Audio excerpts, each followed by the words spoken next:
Welcome to a Pulp event podcast, brought to you by the PulpNet, your link to the online world of the pulp magazines, since 1996, online at thepulp.net. In this Pulp event podcast, David Saunders, pulp art historian, and son of pulp artist Norman Saunders, discusses the mystery and mastery of John Newton Howitt. The talk was recorded on Saturday, August 9th, 2014, at PulpFest 2014 in Columbus, Ohio. Okay, John Newton Howitt was born May 7th, 1885 in White Plains, New York. He was known to his family and friends as Newton because his father was named John Howitt also, but not John Newton, so he's not Junior. So John Howitt was his father, and he was born, Senior, the old guy, in 1857 in New Jersey of English ancestry. And his mother, Ada Louise Romer, was born in 1858 in Mount Pleasant, New York. Her family had been prominent in the local history of Westchester County, which is just north of New York City. She was like a member of the Daughters of the American Revolution.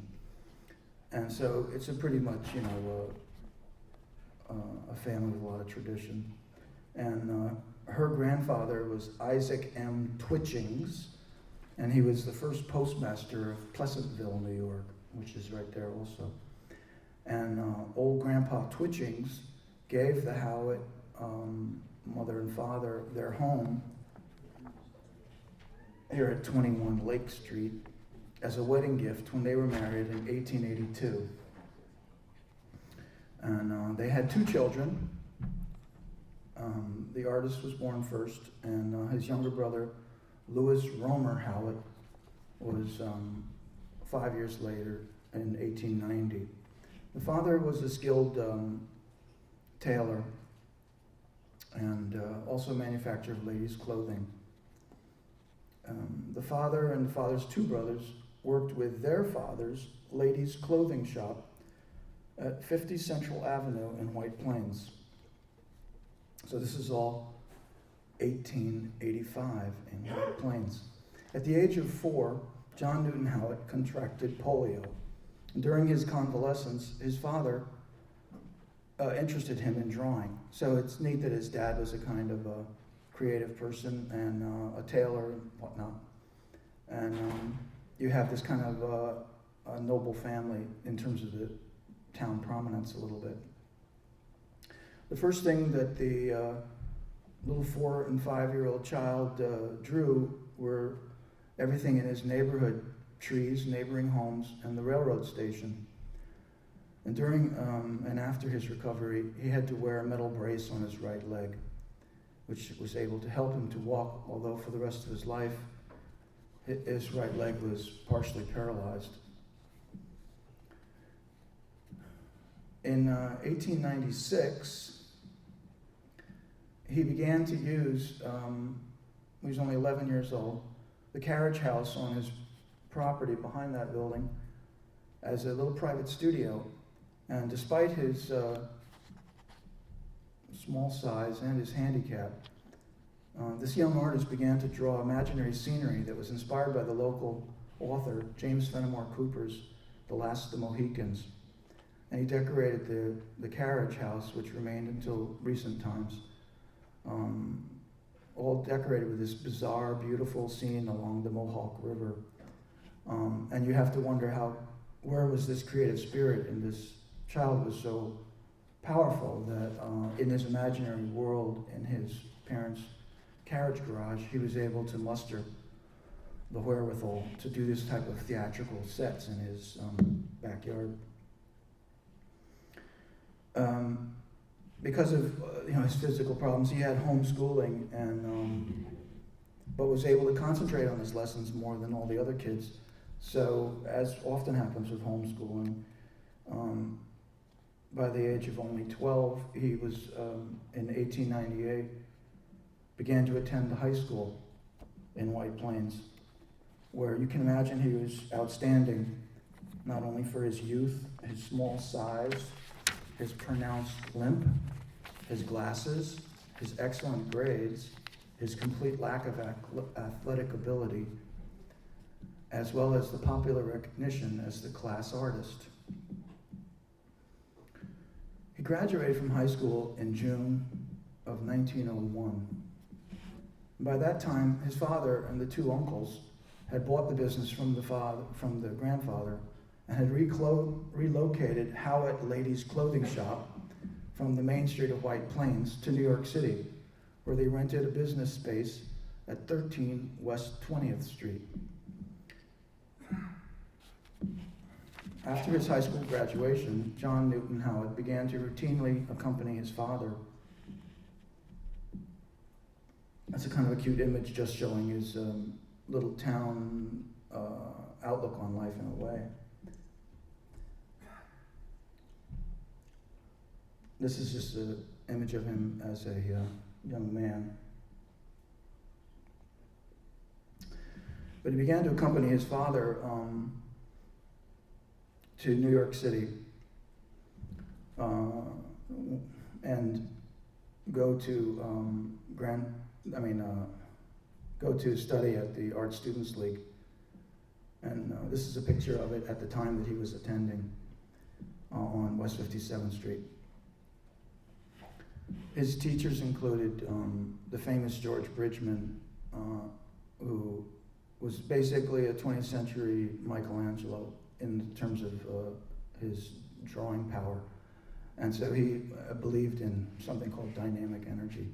And so he tried to fill everything that he drew with this super powerful dynamic shapes. And that was the Bridgman approach.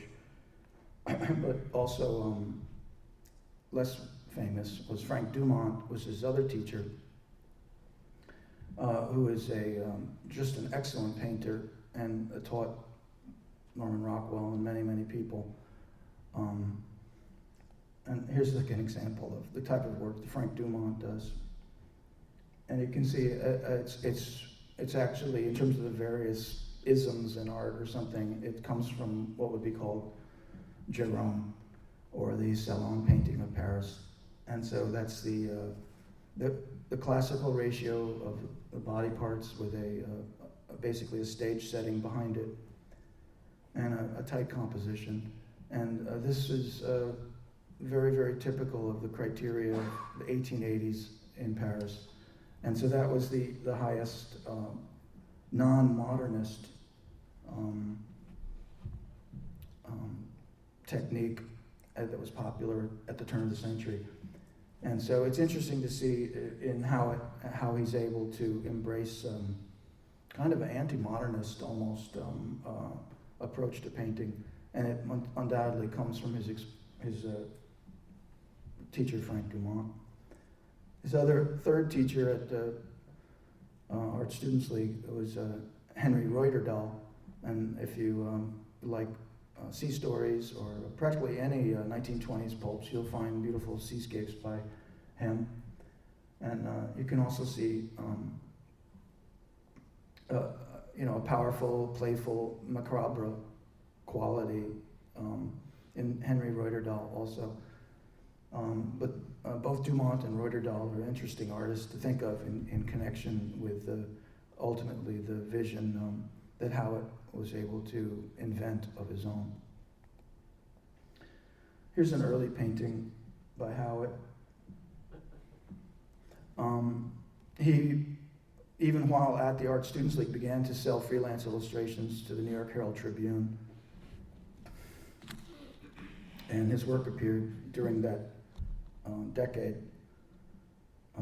in the American Sunday Monthly Magazine, Hampton Magazine, and Broadway Magazine. In 1907, he finished his studies. It's not like a graduation thing, he just completed his studies with these different guys. And he rented this space. This is obviously a contemporary photograph on 147 West 23rd Street, which is only 3 blocks from where his father's ladies' tailoring shop is. So undoubtedly that's the area, because of his, he always had a lack of mobility, basically. So he probably went back and forth to the studio with his father a certain amount. And he placed this advertisement in a directory to try and show the type of work that he's capable of doing. And he was quite successful. And West 23rd Street all the way to East 23rd Street was a very famous artist row at that time, with many of the top graphic and illustrators and artists in New York City. And you can see again, although we think of him, in the pulp context, that these are,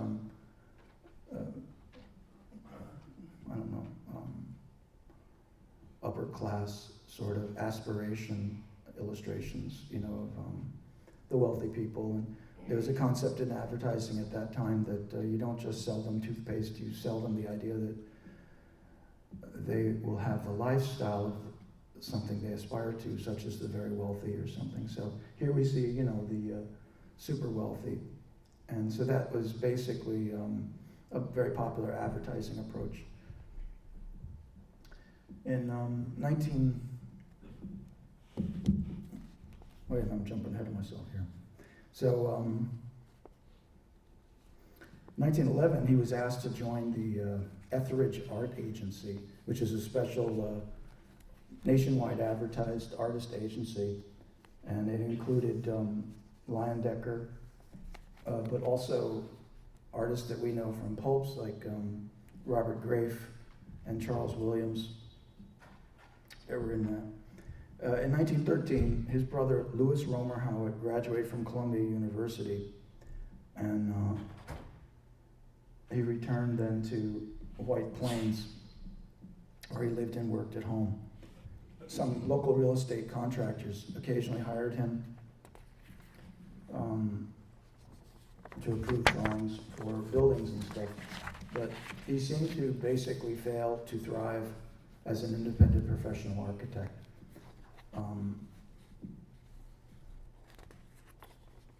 And so his younger brother is back home, living in his parents' home, and he's living in his parents' home. And by 1914, during the years before the war, he illustrated the First World War. He illustrated Red Book, Woman's Home Companion, Household, Maclean's, McClure's, and Scribner's. He also painted advertisements for Crisco, Devo Paints, and Bran Flakes and Corn Flakes. Let's see what we got here. Here's a little ad from the White Plains directory, business directory, and you can see that it has Howitt J. Newton, artist, Howitt John J., ladies tailor, and Howitt Lewis R., architect, all living in Grandpa Twitching's house on 21 Lake Street there. These are the illustrations typical of his, pre-war period. But, with a little imagination, you could see possibly a masked superhero sneaking up in the background. This is, I thought, a rather touching, it's his, the front and back side of his draft registration card during the Great War. It says that he's medium height, slender build, gray eyes, brown hair, and crippled right leg.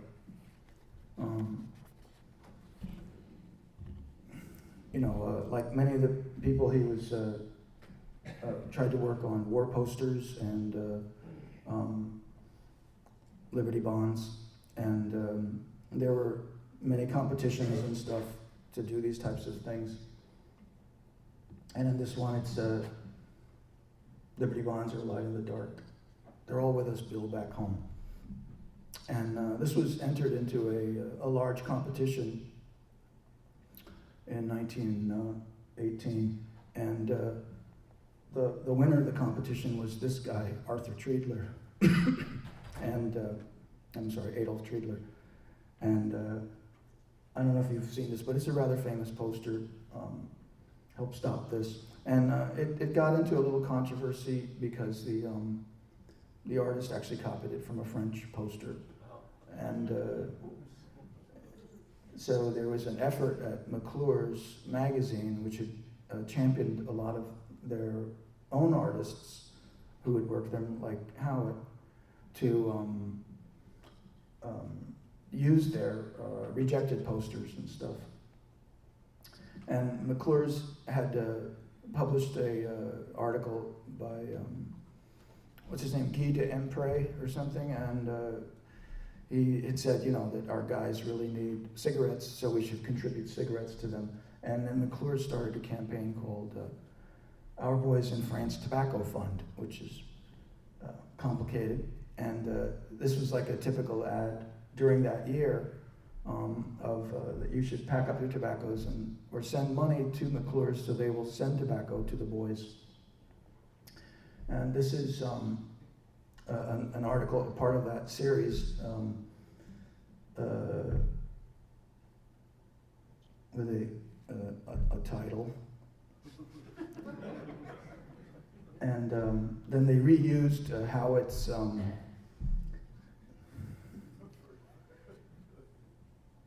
what are you laughing at, Walker?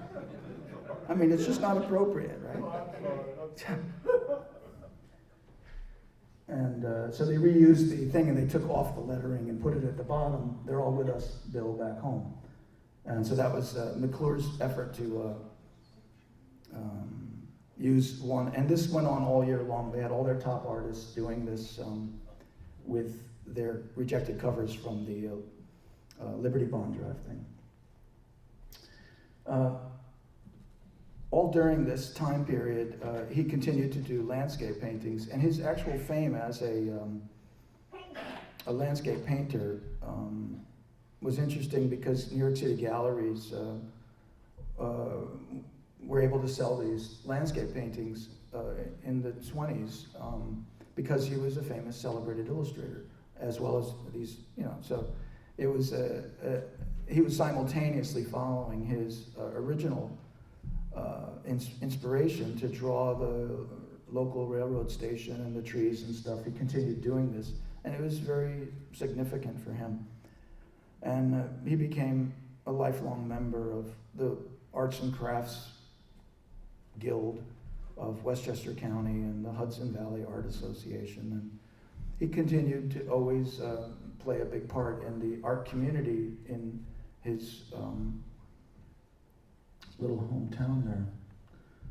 But all that time he was producing these illustrations and advertising for major magazines during the Roaring Twenties: Country Gentleman, Farm Life, Liberty, Saturday Evening Post.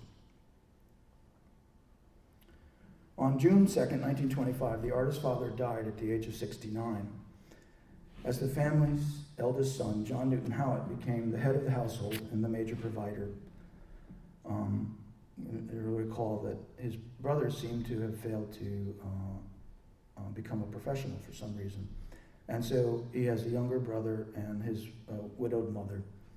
And he was actually very wealthy, basically. He was a celebrated and a rather famous illustrator. He'd be like in the top 40 names or something like that.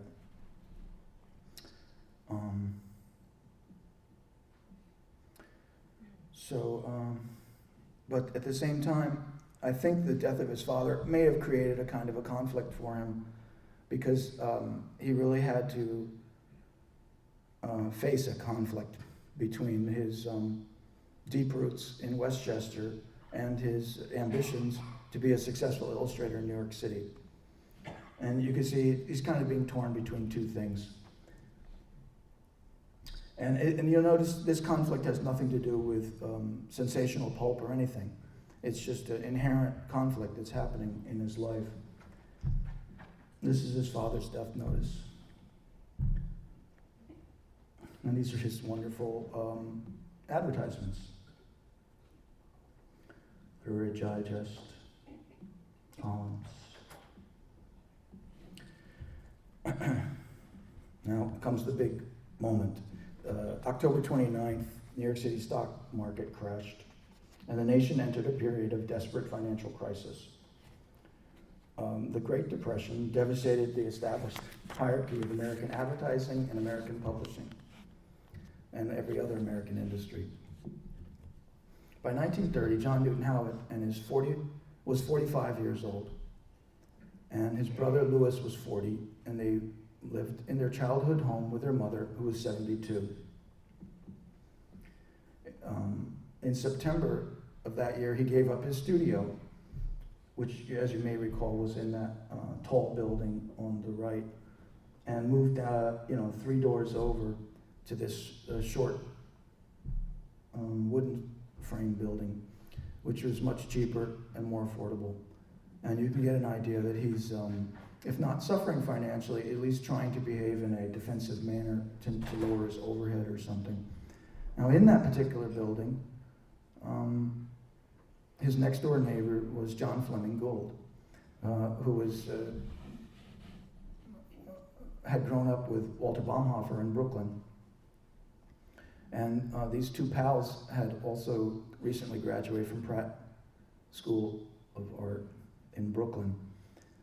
Oddly enough, Howitt, Baumhofer, and Gould were right at that time, began to be the 3 most important artists to an ambitious young publisher of pulp magazines, Harry Steger. Steger had recently visited Paris and enjoyed their bizarre tradition of gruesome horror stories as a popular form of entertainment, and was inspired to publish a similarly gruesome line of pulp magazines: Terror Tales, Horror Stories, Dime Mystery, and Detective Magazine. According to the publisher, Howitt and I designed cover paintings, quote, as though we were preparing something for the Louvre. So he still continued to think of this as basically a French flavor enterprise. First, he recounted there would be several hours of discussion about how the painting would be done, and then the artist would bring it back for the most minute criticisms. That's certainly not a good example of it. And I promise you we covered every square inch of the painting and saw to it that it was done to perfection all the way through. I must say that he was very tolerant of my efforts and criticisms. He never complained about taking covers back for revisions, and he would work on them for many hours. He was indeed a very gifted artist and was obviously one of our best painters. It is not appropriate to think that Howard led some kind of double life. Oh, bad picture again. And that he did these things under a veil of secrecy, because I think that anything like that was furthest from our minds. John Newton Howitt had no vivid, violent, sadomasochistic flights of fancy in his makeup any more than I do. But I don't know if we can attest to Harry Steger's complete innocence, I don't know. But this was all part of fun. No, Howard was no psychiatric case. He was just a very talented painter working for a certain market, and we were all enjoying ourselves very much producing this stuff. So these are, more slick magazine paintings, and his is a sensational cover spider. And if you look in the center at the bottom, you'll see it's signed Howitt. And the other one, the Far West Illustrated, is signed Howitt. So, the pulp magazines made a lot of money by selling cheap thrills to the masses instead of relying on advertising as their source of income. This was a profitable formula, especially when unemployed workers had more time to read. So during the 1930s, he was a popular artist for adventure, dime detective, dime mystery, horror stories, Operator 5, Aspire, Terror Tales, Top Notch, Whisper, and Western Story. And he continued to do Saturday Evening Post in 1934. Now we're looking at these things chronologically instead of by theme. You can see in this one that there's a black outline around everything. And in several of these recent ones, there's a black outline around that woman in there. It's just kind of unusual. It would not work with Jerome, so he's now using more graphic, modernist type things. It's an effort to break away from what had been just simply a traditional illustrational approach. So this diving woman has a black outline around her, which makes it more of a two-dimensional graphic poster as opposed to classical painting. And you'll see that the spider, the hand on the spider itself has a black outline around it. And the early work by Walter Baumhofer also has black outlines around them until the year like 33. So this was like a graphic choice to be cutting edge or something, or hip. And this has a pronounced black outline around it. And I know I've seen this published, but I can't remember where it was, but I think it, I just couldn't find it, like Sports Afield, but. It's on our website. I identified that. Oh, great. So look there. Is that Mike talking? Yeah. Yeah, I should say right in the beginning that, Mike asked me to give this talk. It's entirely his fault. It's not mine. And also that Mike had written a spectacular, first and foremost, bio on John Newton Howitt for Purple Prose. So,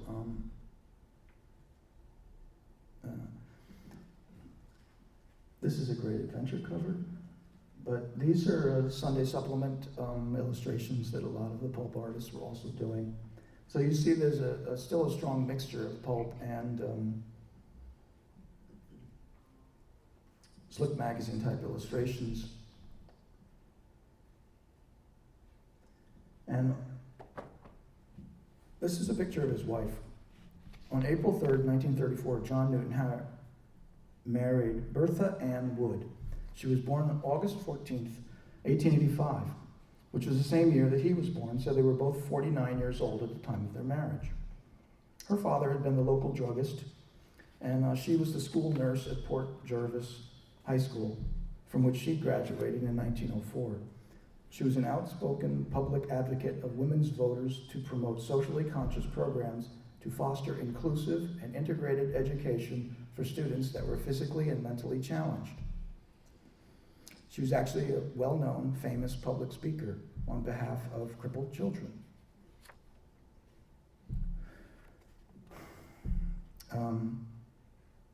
Her father had died 6 years earlier, which is interesting because his father had died about 10 years earlier.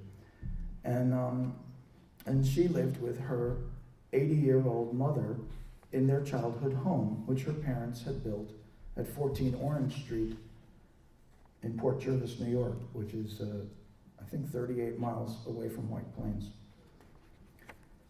Both the Howitt family and the Wood family were socially prominent in their respective communities.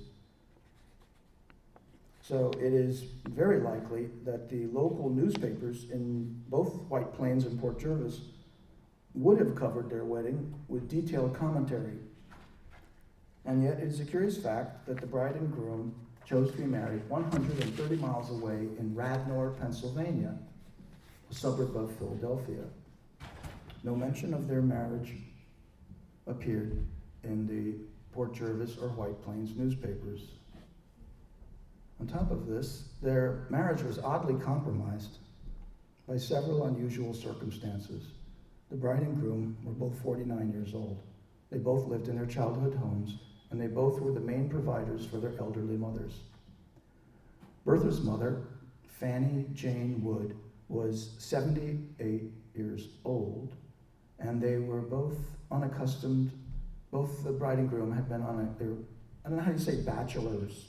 They're both bachelors, you know. They were unaccustomed to living with a spouse. And they both had distinct professional reputations in two completely different aspects of publishing, because her speeches were constantly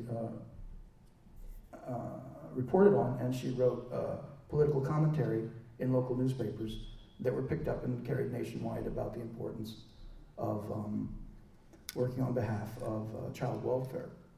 So I don't know that it's like Eleanor Roosevelt necessarily, but it's a kind of a character along those lines of a independent woman with strong ideas. And unfortunately, his career was as an illustrator of magazines, but also, you know, a dime detective and whatnot. And it's interesting that after their marriage, both the bride and groom did not live together, and they did visit each other on weekends. This is an article on his wife, Port Jervis, school nurse. I thought it was rather strange. So could somebody hit Chris? He's got to see this. Okay, you're there, okay. So this is the odd time that, there's a 2 or 3 month delay from when you produce something to when it's on the newsstands. And this is strangely one of the first issues that are signed H. And it, of course, comes right after the marriage. So you can see by continuing to add the H on things, he still is very proud of his work and does not, like the majority of pulp artists, choose to leave his work unsigned, but does sign his work with a prominent red H. And just as he had previously signed all his work and continued to sign all his work, Howitt. So it's certainly not a convincing effort to disguise his identity. And it's particularly strange that it's a heroic figure grappling with the devil, if you think of it in the context of what sort of things the artist might have been going through at this time. There you see the little H in the corner. So now we get to the Howitt that we all recognize.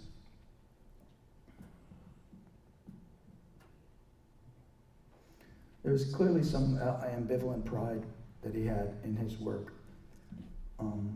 This is one of the few, the only original that seems to have survived of his gruesome work.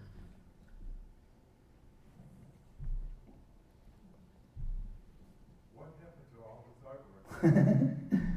I'll tell you that at the end of the conference. So these are just images of them. Howitt started a legal battle with Street and Smith in 1936. He was charged $28.20 on sales tax on $2,000 that he'd been paid for 16 paintings at $125 each. He refused to pay that sales tax. And you can see within that a sort of a determined person that was going to stand his ground and that sort of thing. And the case grew all the way to the historic proportions and embroiled the entire publishing industry in different people, the publishers versus the talent, basically. And the New York State Supreme Court ruled that the publishing houses had to pay any sales tax as instead of the artists. And that just shows you something about his sticking up for himself and not being a wallflower whatsoever.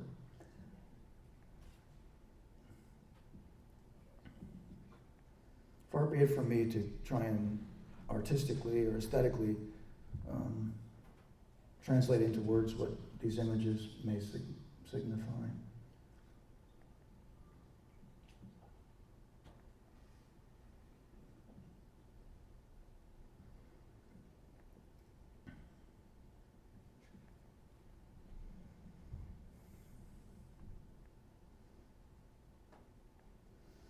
I would have to say every single one is just as good as the other. So here's a cover for Liberty. He continued to work, for Collier's, Saturday Evening Post, but it was such a competitive field during the Great Depression and they were unable to. I mean, the magazines were thinner; they weren't able to carry as much advertising, so the industry was struggling. And the top 5 or 10 artists received the majority of all the work, and so the second tier or the third tier received almost no work. And so that's part of the financial struggle that we can see in artists that's moving to a cheaper space and working for cheaper magazines, but still continuing to get jobs. I thought this was particularly bizarre because these are the same model and the same time. And she may be wearing the same dress in both of them.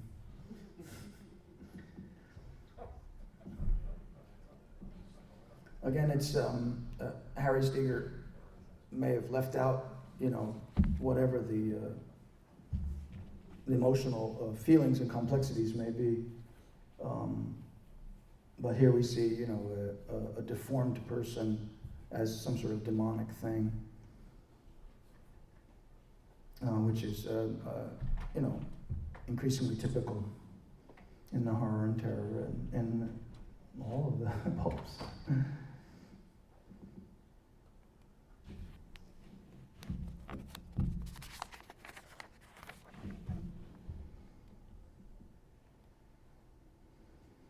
So you can see, again, this might be the influence of his wife, because he's contributing a poster to raise money for hospitals. And you can see by the date on the top there, it's 1935. It's just interesting that there's some aesthetic reflection of the spider himself with his cloak and hat, and this gentleman walking up the stairs. It's interesting to see that these are both by the same artist at the exact same time, and that, they reflect a similar sensibility of how to compose a picture. And you have, again, I think something illustrative of a conflict within a person, because he's earning money here as these gruesome pulp covers, which he obviously excelled at, and this other effort to be a generous and kind contributor to society.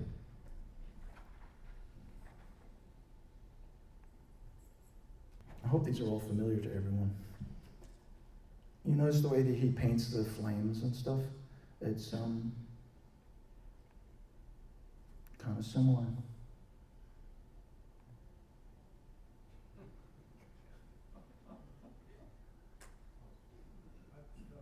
In a way, I'm kind of mocking it, but I'm not, because it actually is very, really interesting that this is an artist. He's signing it John Newton Howitt and H. And you'll see that the H and the Howitt are both written on the exact same background color it's a bright red against a kind of a brownish background. And wholesome, happy woman, horrified woman.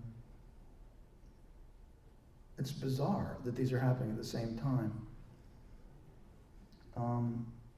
And maybe it's like the two sides of all of our experiences or something, and there's something profound in it. I don't know.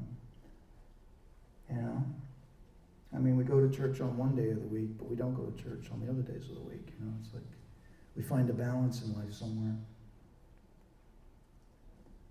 What the hell?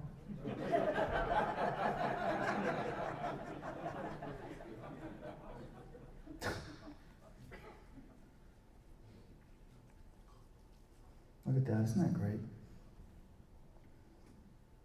Probably, right? A photograph of Boris Karloff inspired this thing.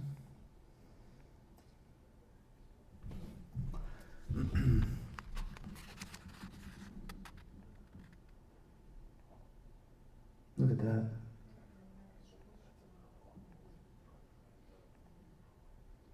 Here's his sales tax deal. Saturday Evening Post, huh? Amazing.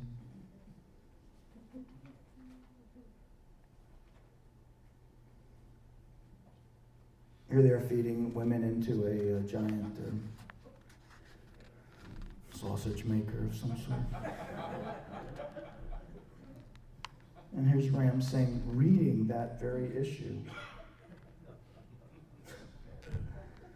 And here's Adventure. It's really one of the, there's so many great covers of Adventure, but that's just such a memorable one. You have to think it might be Ram Singh, I don't know.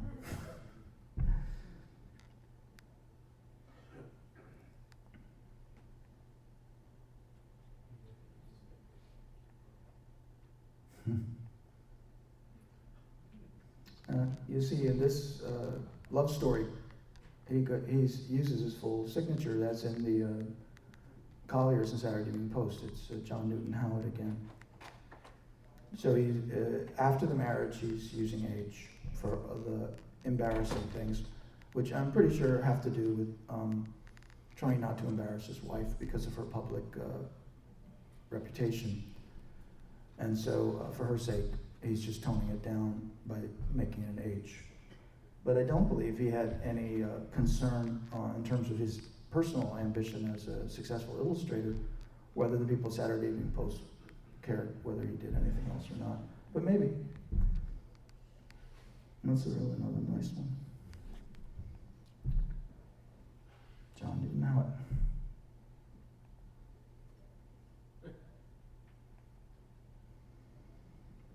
Now, in 1942, his mother died. She was 84 years old. In 1945, he painted his last cover for Adventure. It was his last pulp cover. And his last slick cover was in 1946.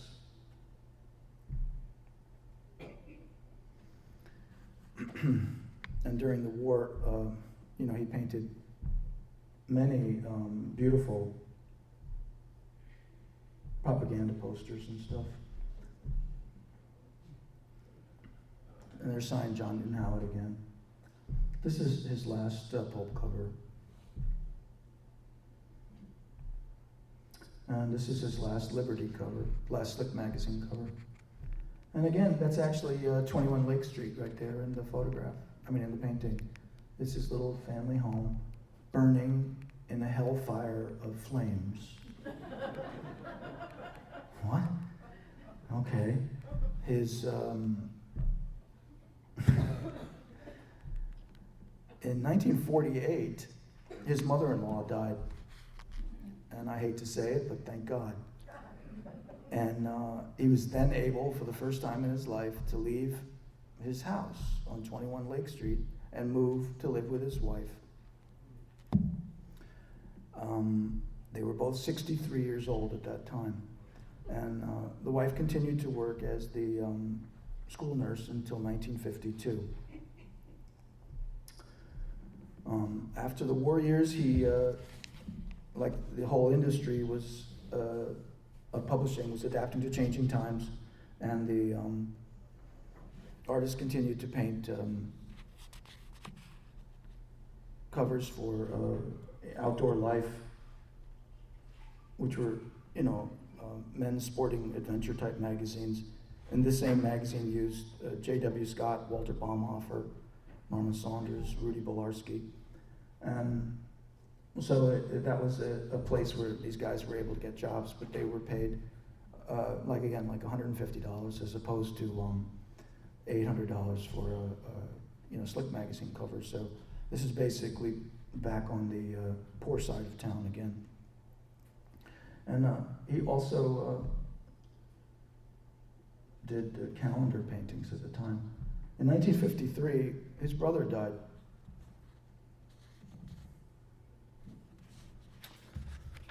He was only 63 years old, and he had never married and never had any children.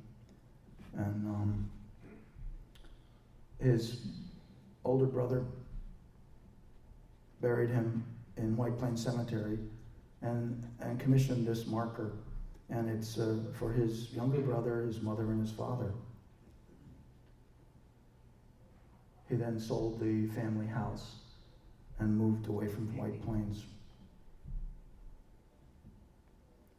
and moved to this other house, which is where his wife's, parents had built a home.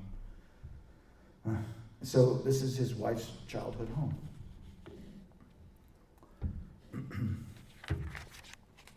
These are the calendar paintings that he was doing at the last years of his life. And these were produced by the same people that had been doing the war posters. And you can see that's a portrait of his wife on the porch. And it seems, these were intended for wholesome home decorations. And so, there's pictures of happy families and stuff, and that was the agenda for the calendar painters. But it is touching, to see so many paintings of families with children, in these things. And then he has his wife there. This is interesting. It's just, a little kid pretending to be the strong man. And again, to read between the lines or something. An innocent child hoping to grow up to be a healthy man. And we can laugh at his foible. May have a different profound feeling for this particular artist. I thought this was a really interesting one. It's a late calendar that he did.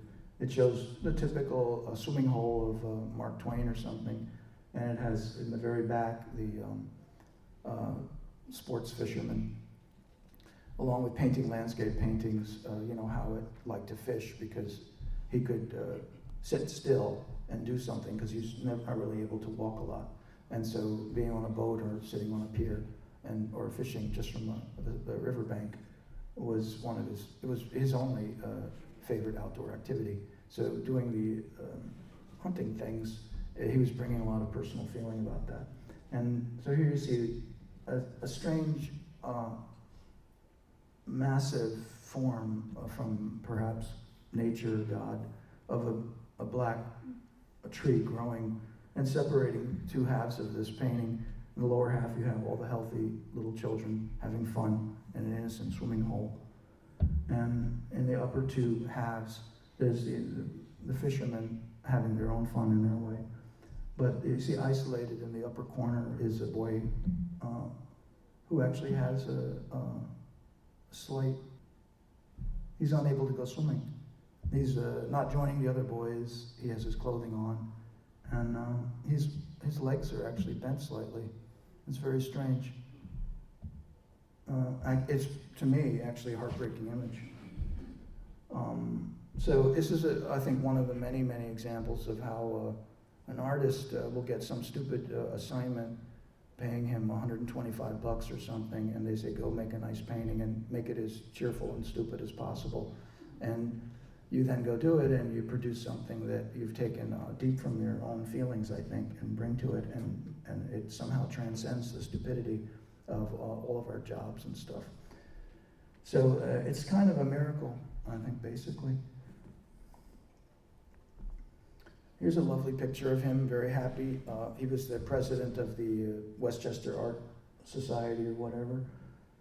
And you can see him really in his milieu or something. And this is undoubtedly one of the happiest periods of his life, actually, because he was just doing his landscapes, living with his wife, and was a wealthy, celebrated member of his community, and a good leader among all the artists, the societies that he belonged to. He was, their president, and he tried to bring about all types of changes to improve them. The only sad part about it to me is just that he was a rabid anti-modernist, and like many of the artists at the time, they felt totally overshadowed with admiration for a new type of art, which was more popular than their older approach. So one of the last things he said was, too much emphasis is put on art fashions of the moment. There's not enough recognition of good painting. We who are not modernists have found that we get no recognition today in art circles unless our work is clothed in a style that is considered fashionable. It does not matter how well or how forcibly we express it. We get no attention from critics or museums or even large exhibitions. Museum collections of American painting will never be important as long as they only follow the latest fad in art. Painting should have a more solid basis than fashion. As long as it is not possible for an artist to paint for mass production and do good work, many painters today are willing to adapt their prices to the buyer's pocketbook. We artists are ready to meet the private buyer halfway. We believe that no painting stacked against the wall is fulfilling its function. We must sell to continue painting, and unless we continue, art will die, because painting is not a part-time job. Isn't that an inspiring little manifesto from the landscape painter? Over the many years of painting landscapes in his presence of the ever-moving majesty of nature, the artist delighted in the trance-like thrill of concentrating on painting a landscape painting. And this magic spell was only occasionally broken by a passing stranger's unsolicited comments, such as one exchange the artist fondly recalled when he was asked, while painting a picture, mister? Trying to, was all the artist replied. Ever sell one of them? Hope to. How much for that one? I know a lady that owns that pasture and she might buy it. Oh, about $200. And the stranger yelled, what? $200? Why, the whole damn pasture ain't worth that much. John Newton Howard died at the age of 72 on January 25th, 1958. And the little town of Port Jervis printed this memorial brochure when he had many, many exhibitions about his work. So there you go. Any questions? Tony? Did you mention, and I was away from the room briefly, that for years in this Manhattan studio was on the same floor as Jerome Rosen's studio? No, I forgot that. You're right. I only mentioned that it was next to John Fleming Gould. And also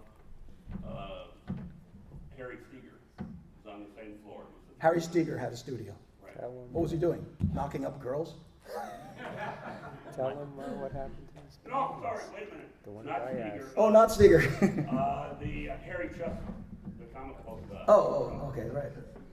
Any other questions? You said there was only one piece of his art from the terror. You're always focusing on that one piece of art. What's the deal, man? Well, no, you said that's all that existed. Do we gotta go? Yeah, tell him about what happened to his paintings. Do we have time or not? How long did it take? 2 minutes? Yeah, there you go. I think I know, and I want to see if I'm correct. The everlasting mystery of John Newton Howitt is how such a great painter, whose work really is outstanding compared to everyone's work, how did he make such great gruesome work? Lights up? That's actually the mystery. What happened to the work is truly the mystery. We don't know. Did they, Yes? I know, that's the old question everyone wanted to know. Where's Howitt's work? One thing, I got to correct David on something. I didn't write that article. You did? I published it Oh. in Purple Prose. I think it was someone associated with Port Jervis, someone in the Oh, yeah. local government up there. I can't remember the name of the Yeah. person. It was a gentleman. Can't remember his name. I think the town did a special exhibit of his paintings, and it was. It's the guy on that brochure right there. Yeah, it was a brochure they published when they were doing his exhibit. I wrote to him to see if I could reprint it in my magazine years back. Wasn't me though, I just published it. What I remember back then, supposedly they burned him, he and his wife. That was the rumor. What he wanted Who to got the remember one for you. What's his name? Robert Lesser. Robert Lesser. It was when we had Pulp and Bowling Green. It was on exhibit out there. It was in Lesser's collection. I remember seeing it there. Oh, wait, But if that's true, then you would find no bomb hoppers of the same era. You wouldn't find anybody Lovels in the same era, and those don't really exist very much either. no, the how, I mean, of the same time frame, and a lot of it has to do with the mythical warehouse fire. I think It's there's, not a warehouse fire in Popular. The warehouse fire was next door to Popular, and it was all the water that they used to put out the fire that supposedly destroyed tons of campuses that were all rolled up and all, and then I think one of the clues, I think there's a mystery there, and I think there are a number of clues you can dig into. But the answer is we don't know where they are, and it is mysteriously hard to believe that that much work could have disappeared of such outstanding work. But I think one of the interesting clues about it is that, as Steger said, he was one of our best artists. And he was also not afraid to stand up for himself kind of guy. And Steger did overreach himself many times in trying to maintain possession of everything. And it's interesting how he made exceptions for his every absolute top artists. And the two top artists really basically is Baumhofer and Howitt. And so Baumhofer could get away with anything he wanted, and nobody else was in the same boat. And Howitt was right up there too. And in terms of the two personalities, Baumhofer never was as conflicted about his pulp work and his slick work. And I think Howitt was, by his situation, had to find himself within a conflict. And so how would have responded to that conflict? But I seriously doubt that he would have wanted to let go of possession of the work and wanted to be in any way besmirch his wife's very noble career, which he supported. So I think most likely there's a very good reason why it doesn't exist. And I think it's an act, not just happenstance, I bet, but that's just my hunch. But ultimately, again, like I said, we don't know. But it's something to search for. Thank you all very much.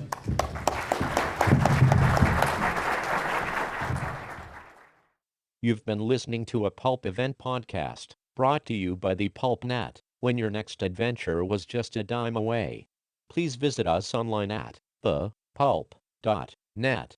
Thank you for listening, and keep reading the pulps.